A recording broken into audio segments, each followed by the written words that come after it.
Bismillahirrahmanirrahim. Assalamualaikum warahmatullahi wabarakatuh. Salam sehat, salam sejahtera, salam bahagia untuk kita semua. Perkenalkan, nama saya Bapak Tony Setiawan. Saya adalah dosen pada Universitas IFET. Pada pertemuan kali ini, sebagai pendahuluan, akan saya sampaikan beberapa petunjuk perkuliahan yang mana petunjuk ini bisa membawa saudara dalam posisi lulus. Lulus apa? Lulus mata kuliah saya secara khususnya. Mengapa demikian? Karena dalam perkuliahan saya ada beberapa syarat, ada beberapa hal, ada beberapa tugas atau yang lain yang perlu saudara perhatikan, yang perlu saudara kerjakan, yang mana dengan mengikuti petunjuk perkuliahan ini, insya Allah saudara bisa melampaui perkuliahan kita dengan baik dan bisa nanti dinyatakan dengan lulus. Namun demikian, bagi saudara yang kiranya tidak mengikuti petunjuk perkuliahan ini, ada besar kemungkinan saudara akan mengulang. Kenapa mengulang? Nah, nanti akan saya sampaikan bagaimana proses perkuliahan ini sehingga saudara bisa dinyatakan lulus ataupun dinyatakan mengulang. Untuk perkenalan, saya kira cukup sekian dulu. Saudara bisa mendapatkan nomor saya lewat admin prodi, ataupun saudara bisa mencatat nomor saya jika suatu hari ada permasalahan atau ada yang perlu dikomunikasikan dengan saya, khususnya pada perkuliahan di Universitas IFET. Nomor saya 0856 4239 4455. Saudara bisa WA saya di jam kerja. Baik, kita mulai. Petunjuk ini saya buat di awal perkuliahan, yang mana sebelum masuk perkuliahan saya sebaiknya saudara sudah mencermati, sudah menyimak baik-baik perkuliahan ini. Mohon maaf, maksud saya sudah mencermati video dari petunjuk perkuliahan ini. Nah, kita mulai dari start. Ini saya sengaja mengambil tema bahwa perkuliahan kita ini semacam perjalanan. Jika kita startnya di sini, nah nanti akan kita sampai di sana. Ini mungkin ada lika-likunya, ada naik turunnya, tapi yang jelas jika saudara mengikuti petunjuk perkuliahan ini, saudara bisa sampai pada tahap lulus ataupun selesai pada mata kuliah saya ini.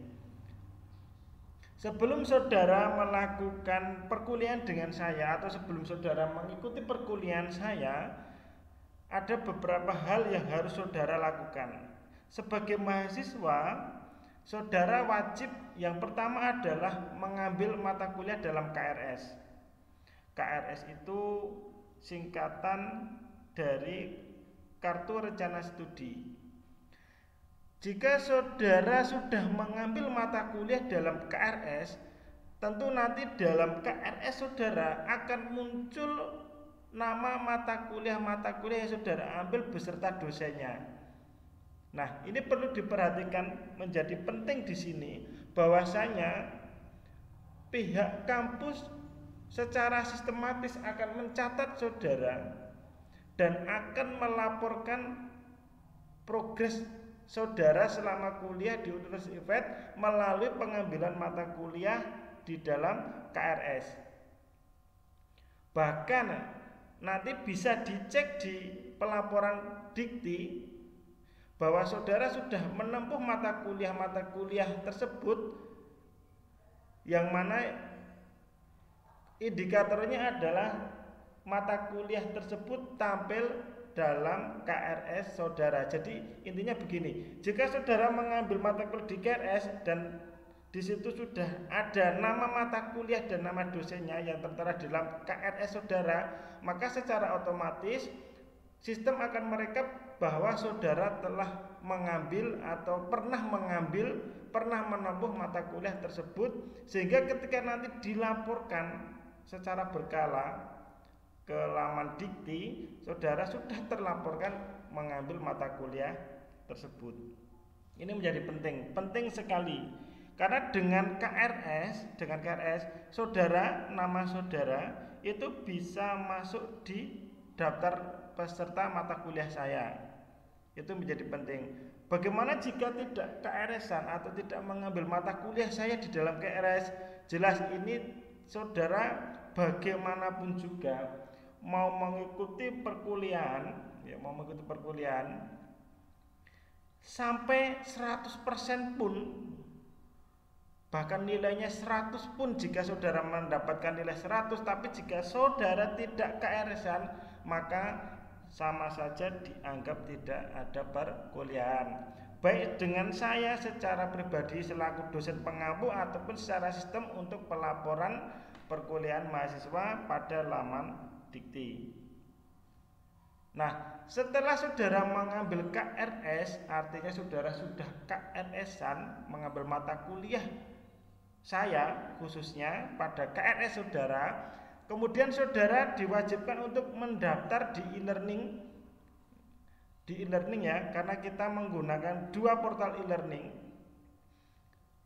kuliah.ifed.ac.id ini ya, ini merupakan portal e-learning untuk mahasiswa reguler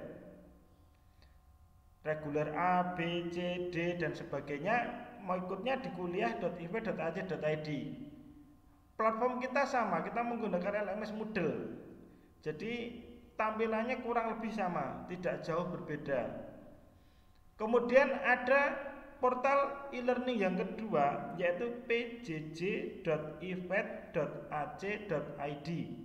Nah, ini portal e-learning khusus mahasiswa prodi PJJ Unisped, khususnya PJJ PVTM, karena saya mengampu di prodi PVTM. Nah, ini portal e-learningnya pjj.ifed.ac.id. Jangan salah ya, saya menggunakannya pjj.ifed.ac.id untuk mahasiswa prodi PJJ dan kuliah.ifed.ac.id untuk mahasiswa reguler Unisped. Artinya jika saudara termasuk dalam mahasiswa reguler, maka aksesnya adalah kuliah.ifed.ac.id. Jika saudara mahasiswa PJJ, maka aksesnya pjj.ifed.ac.id. Nah, saudara harus terdaftar di e-learning ini. Adapun untuk password atau kunci pendaftaran, saudara bisa WA saya.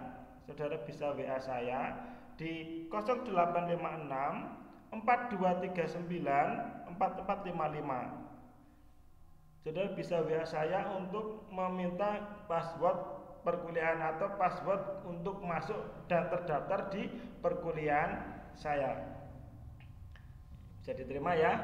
Baik, setelah saudara melakukan dua tahap ini, yang pertama yaitu mengambil KRS, mengambil mata kuliah dalam KRS, dan saudara sudah terdaftar di e-learning.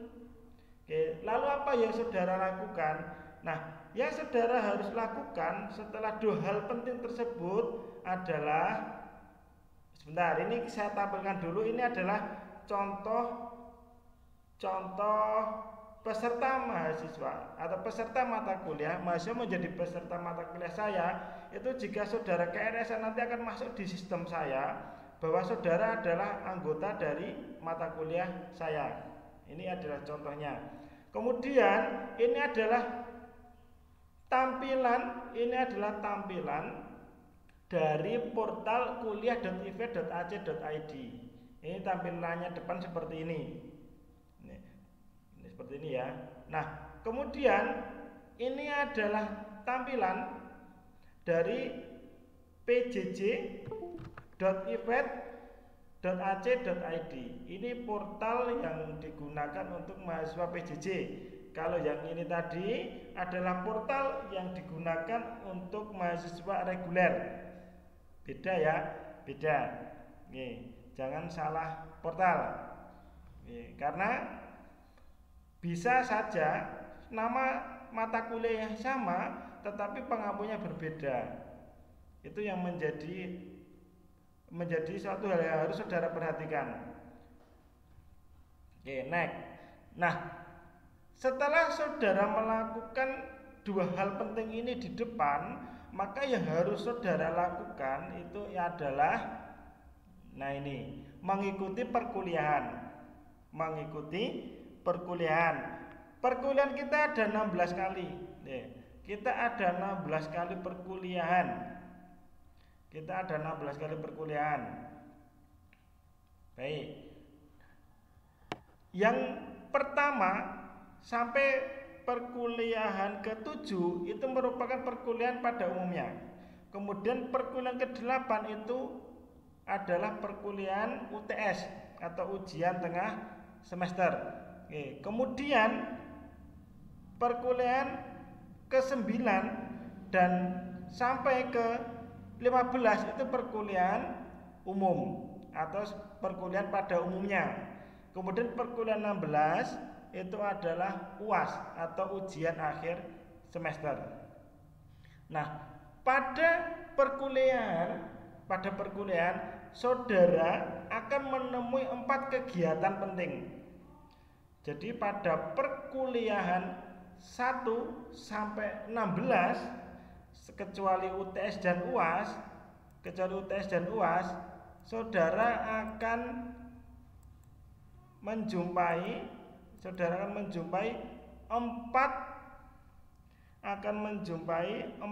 kegiatan perkuliahan. Yang pertama, saudara akan menyimak video. Jadi pada laman tersebut ada videonya. Sebentar. Jadi pada laman setiap perkuliahan saudara akan menemui video. Dan akan menemui materi. Selain video dan materi yang bisa saudara pelajari, saudara diwajibkan untuk mengerjakan tugas atau mengumpulkan kuis atau mengerjakan tugas. Jadi setelah saudara melihat video dan mempelajari materi, saudara diwajibkan untuk mengerjakan atau mengumpulkan tugas ataupun kuis. Kemudian berikutnya, yang keempat, saudara harus aktif pada forum diskusi di e-learning. Jadi setiap perkuliahan nanti akan ada 4 kegiatan belajar atau 4 kegiatan perkuliahan. Saya ulang, yang pertama adalah menyimak video. Nah, setiap perkuliahan nanti akan ada videonya. Silakan nanti diklik saja, saudara bisa menikmati dan menyimak video dari saya. Itu yang pertama. Setelah saudara menyimak, di bawah video biasanya dan selalu ini saya memposting atau mengupload materi. Materi ini bisa berupa dalam bentuk PDF, Word, ataupun format-format yang lain. Lalu bagaimana cara mendapatkan materi tersebut? Cara mendapatkan materi tersebut adalah dengan cara mengklik. Saudara klik saja nanti sehingga akan otomatis terunduh pada komputer ataupun HP saudara. Jadi setelah melihat video, kami memberikan juga materi yang bisa dipelajari secara mandiri. Setelah saudara melihat video dan mempelajari materi, maka yang harus saudara lakukan adalah mengerjakan atau mengumpulkan tugas. Tugas ini bisa berupa pilihan ganda, bisa berupa esai, bisa berupa pengumpulan tugas, pengumpulan file dan sebagainya. Jangan khawatir saudara-saudara semuanya, pada setiap jenis tugas yang saya berikan itu sudah saya lengkapi dengan petunjuknya. Oke, petunjuk pengumpulannya. Oke, sudah saya lengkapi dengan petunjuk pengumpulannya. Dan yang bisa mengakses itu adalah mahasiswa-mahasiswa yang sudah terdaftar dengan masing-masing kelasnya. Saya melakukan pemisahan grup per kelas. Artinya jika saudara bukan anggota dari kelas tersebut, saudara tidak akan pernah bisa mengakses atau mengklik yang bukan kelas saudara. Wah, ini saya kelasnya kelas 1D, saya pengen mengumpulkan di kelas 1A saja. Ini saya klik di sini, tidak bakal bisa, karena saya membatasi akses untuk tiap-tiap grup. Grupnya saya split, saya pisah berdasarkan kelas. Jadi otomatis yang akan tampil itu adalah pada kelas saudara masing-masing. Sekali lagi, jangan khawatir, silakan ikuti petunjuknya. Petunjuknya bagaimana? Ini di bawahnya sudah ada. Caranya, klik tugas TM4 sekian, klik tambahkan pengajuan, masukkan file dan sebagainya. Silakan ikut saja. Oke, nanti ketika ini klik tugas TM4, ya berarti diklik saja di sini. Ini diklik, nanti akan mengarahkan pada halaman yang mana saudara akan ada tombol klik tambahkan pengajuan tugas atau laporan. Diklik saja, nanti kemudian dimasukkan filenya. Yang mana nanti ketika sudah tersubmit ada notifikasi, ada tulisan di dalam halaman tersebut bahwa tugas saudara sudah tersubmit, sehingga saudara tinggal menunggu penilaian dari dosen pengampu. Oke, ini kegiatan perkuliahan ketiga. Kemudian kegiatan perkuliahan keempat, ini saudara diwajibkan untuk aktif di dalam forum diskusi yang kami sediakan. Ini contohnya ya, diskusi perkuliahan 4 dengan tema lampu sepeda motor menyala siang hari. Ini pembukaan diskusinya. Halo guys, setelah menyimak video di atas dan tentu telah mempelajari materi di perkuliahan keempat ini, menurut kalian efektif gak sih kalau lampu sepeda motor menyala pada siang hari? Apa alasanmu? Nah, ini saudara diminta aktif untuk memberikan opini-opini saudara tentang tema diskusi yang sedang diutarakan atau tema diskusi yang diangkat. Ya, jangan khawatir lagi saudara-saudara sekalian semuanya, bahwa untuk menjawabnya, untuk berkontribusi di dalam diskusi di bawah sini, ini sudah saya beri petunjuknya. Oke, di bawah sini sudah saya beri petunjuknya, sehingga saudara tinggal mengikuti. Contohnya di sini, klik diskusi perkuliahan 4, nanti saudara klik saja di sini, klik. Oke, kemudian klik tanggapi, nanti akan ada laman yang mana ada tulisan tanggapi, klik tanggapi, kemudian masukkan komen atau tanggapan saudara. Jadi setiap kegiatan belajar yang memerlukan langkah-langkah akan saya sampaikan sekaligus di dalam kegiatan belajar tersebut. Jadi saudara jika membaca dengan teliti tentu tidak akan kesulitan. Nah, oke, naik ya. Oke. Jadi setelah saudara oke, tadi sampai di sini. Baik, setelah saudara aktif di dalam forum diskusi, maka apa yang akan saudara lakukan atau yang perlu lakukan sebelum kita berjalan ke sana, berjalan lebih jauh ke depan, perhatikan saudara-saudara semuanya. Jadi bagaimana dosen merekap saudara itu ikut kuliah dan tidak? Nah, ini yang menjadi penting. Ini sudah saya bikin tebal tulisannya. Jadi seseorang mahasiswa itu dikatakan atau dianggap sudah mengikuti perkuliahan, pada perkuliahan tersebut pada setiap pertemuannya indikatornya mudah. Yang pertama adalah mahasiswa sudah mengerjakan dan mengumpulkan kuis atau tugas. Yang kedua, saudara atau mahasiswa sudah memberikan opininya atau berkontribusi di dalam diskusi. Jika dua hal ini tidak ada, berarti saudara dianggap tidak mengikuti perkuliahan pada pertemuan tersebut. Loh Pak, berarti nanti ada tugas kegiatannya banyak. Iya, memang ada kegiatannya banyak. Tapi semua itu sudah kami ukur.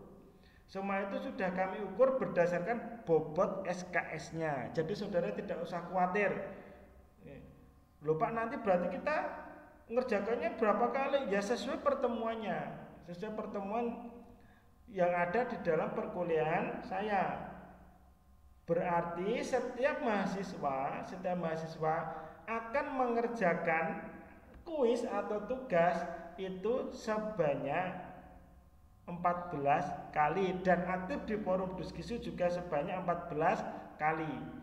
Ditambah mengerjakan UTS dan UAS sehingga totalnya adalah 16 kali. Oke, bisa diterima ya. Dua hal ini tidak bisa dihilangkan. Pak, bagaimana kalau saya hanya mengerjakan kuis saja tidak berdiskusi di dalam forum diskusi? Ya tidak masalah, berarti saudara nilainya hanya mendapatkan nilai pada kuis. Loh, kalau sebaliknya Pak, gimana kalau saya hanya mengutarakan opini saya tapi tidak mengerjakan kuis? Ya itu terserah saudara. Berarti saudara tidak akan mendapatkan nilai kuis, hanya mendapatkan nilai diskusi. Kalau ingin 100%, maka kerjakan dua-duanya. Kenapa penting di sini? Nanti akan saya sampaikan. Saudara akan tahu di akhir nanti saudara mengerjakan atau tidak. Akan kami sampaikan rekapannya. Nah, sampai di sini bisa dipahami nggih, saudara-saudara mahasiswa sekalian yang saya cintai dan saya banggakan.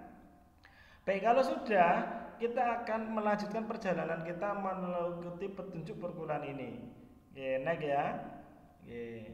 Nah, setelah ini UTS sudah saya sampaikan tadi, selain 14 pertemuan, saudara diwajibkan mengerjakan atau melakukan UTS, ujian tengah semester. Kemudian saudara juga diwajibkan untuk mengerjakan UAS di pertemuan ke-16. Nah, kalau sudah ya, saudara salah satu atau dua perwakilan kelas silakan melakukan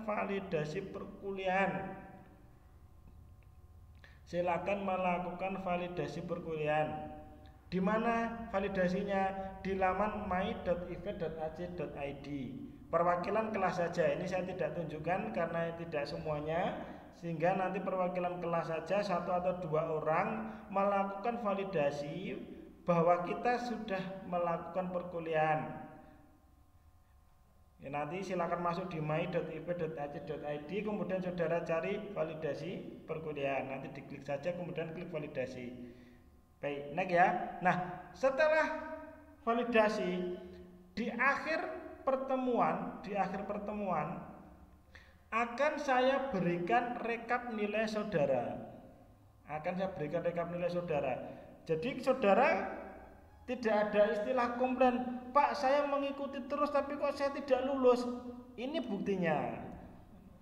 Pak, ini kemarin saya kok dapat nilai A, bisakah saya minta nilainya apa saja? Ini buktinya. Loh Pak, kemarin saya mengerjakan semua tapi kok nilai saya D, katakan misalnya itu, atau nilai saya kok hanya C. Ini buktinya. Jadi di akhir pertemuan nanti saudara akan mendapat rekap nilai. Yang akan mendapatkan rekap nilai pertemuan 1 sampai 16. Nah, ada nilai yang kosong berarti saudara tidak mengerjakan. Atau ada nilai yang ditandai dengan tanda merah atau warna yang lain, nanti silakan arahkan kursornya ya seperti ini. Nah, akan ada keterangan di mana letak kekurangan atau kekeliruan saudara. Contohnya seperti ini.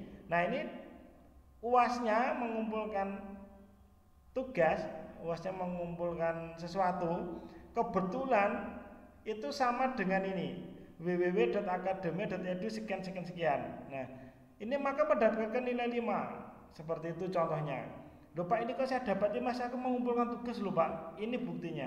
Oke, jadi saudara kita komunikasinya enak. Saudara dengan saya komunikasi enak. Kita berdasarkan data ya. Saya menilai berdasarkan data. Jika saudara memang lulus ya lulus. Tapi jika saudara tidak lulus ya harus mengulang. Karena di sini ada rekapannya. Contohnya ini. Oke, ini ada contohnya. Ini pertemuan 1, 2, 3 ada kegiatan, kemudian 4, 5, 6 ini sekian kosong. Hadir lagi nanti di pertemuan ke-14 dan sebagainya. Ini kosong ya jelas tidak, UAS tidak ikut, jelas seperti itu nilainya otomatis E. Ya, jadi jangan kalau saudara istilahnya Pak saya kemarin ikut terus, ada buktinya. Bahkan bisa dicek di laman e-learning saudara masing-masing kegiatan saudara. Nah ini ya, ini saya berikan rekap di akhir nanti yang mana bisa saudara lihat semuanya, semua anggota perkuliahan bisa melihat di mana letak kelebihan dan kekurangan selama perkuliahan. Seperti itu ya. Nah, next. Setelah rekap nilai, saudara bisa melihat atau mencetak KHS, kartu hasil studi, nanti contohnya seperti ini. Yang mana KHS ini adalah nilai final. Ini ya nilai final ya. Kalau yang di rincian tadi ada nilai pertemuan 1 sampai 16 kemudian nilai akhir. Nah, kalau di KHS ini nilai akhirnya. Apakah A, A-, B+ dan sebagainya akan ada di sini. Ya, sudah bisa lihat. Oke. Sedikit tambahan. Pak, bagaimana kalau saya direkap nilai itu ada nilainya. Kemudian di KHS saya tidak ada nilainya. Nah, itu ada dua kemungkinan. Yang satu belum diinputkan atau kesalahan sistem. Yang kedua, nilai saudara tidak bisa diinput dalam artian saudara namanya masih merah di sistem. Kenapa merah? Mohon maaf ya, kenapa merah? Mohon maaf sekali karena saudara belum lunas administrasi. Sehingga dosen tidak bisa menginputkan nilai saudara. Lalu bagaimana jika suatu hari saudara sudah melunasi administrasi, maka saudara berhak mendapatkan nilai, namun di saat itu dosen sudah tidak bisa input nilai karena sistemnya sudah tutup. Saudara bisa memanfaatkan yang namanya surat peta. Ini contohnya seperti ini. Nah, surat peta. Oke. Ketika masa input nilai saudara namanya masih merah, dosen tidak bisa memberi nilai, katakan seperti itu. Oke, setelah sekian waktu saudara akhirnya bisa melunasi atau melakukan pembayaran administrasi, kemudian nilai saudara berhak untuk diinputkan tapi masa inputnya sudah habis. Maka dengan menggunakan surat peta nanti dimintakan tanda tangan ke dosen dan nilai kemudian diminta tanda tangan ke Pak Dekan. Setelah itu surat peta ini saudara bawa ke BAK, maka nilai saudara akan keluar di sistem. Karena kemarin di rekap nilai saya dapat A loh Pak, ini ternyata saya tidak dapat nilai saya BL. Nah itu ada dua kemungkinan. Nah seperti itu, makanya ketika yudisium pastikan semua nilai sudah keluar. Syarat yudisium ini atau syarat mencetak KHS adalah mohon maaf sekali saudara sudah beres administrasinya. Oke, sampai di sini bisa diterima ya. Jadi dari awal sampai akhir sudah saya jelaskan bagaimana menjalani perkuliahan dengan saya sehingga nantinya saudara bisa dinyatakan selesai. Baik, kurang lebihnya mohon maaf. Ini saya akhiri sekian, kurang lebihnya mohon maaf. Terima kasih. Assalamualaikum warahmatullahi wabarakatuh.